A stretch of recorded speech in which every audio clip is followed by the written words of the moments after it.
By Martin Regg, CohnOntario Politics ColumnistSat, June 2, 2018. Voters wanted change.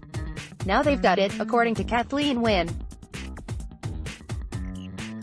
In an emotional speech Saturday, she surprised Ontarians by acknowledging what most had long ago determined: she can't and won't be back as Premier.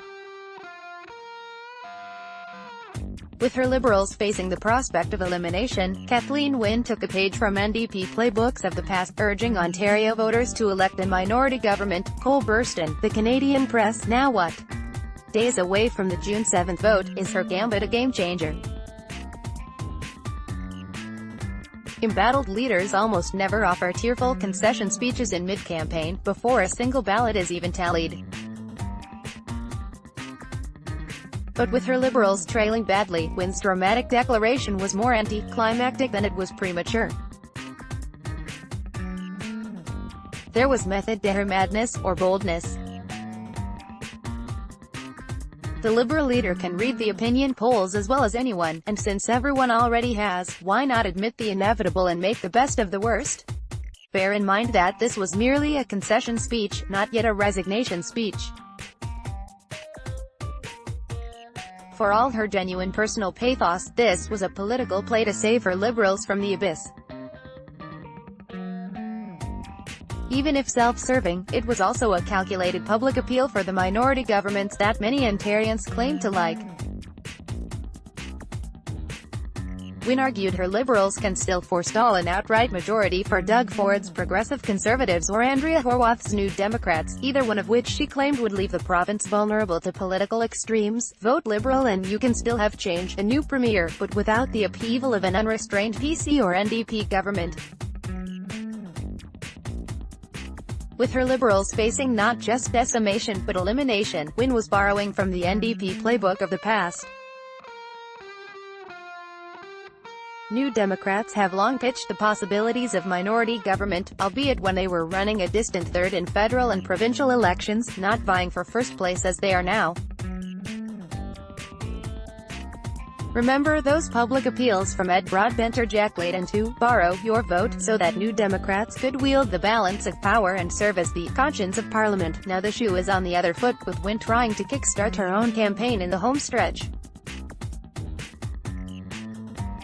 Not so fast, says the NDP, piling ironies upon role reversals. Horwath's New Democrats quickly scoffed at Wynne's calculated appeal. Much like the Liberals when they were ahead in previous campaigns, Horwath urged Ontarians not to waste their votes on the third-place party, lest that allow the Tories to squeak up the middle in close races across the province. For those who want to preempt a PC or NDP majority in favor of a minority legislature, there is no right or wrong answer to the question of how to cast a strategic vote without wasting it, in principle or in practice, for it depends on individual riding races. The dirty little secret of all those published opinion polls is that they are based on relatively small samples that rely on robocalls or internet panels, not random samples reflecting Ontario's demographic profile. Moreover, trying to extrapolate seat counts from province-wide polling is more art than science, not just because the regional breakdowns are especially small, but because they don't take account of local factors such as incumbency. That said, it's still possible to make educated guesses. It's no secret that outside of densely populated centres, the Liberals are barely in contention in this election, especially in the southwest, much of the north and everywhere rural. In pockets of Toronto and the GTA, it's harder to predict whether Liberals or New Democrats are best placed to win, and whether incumbency matters.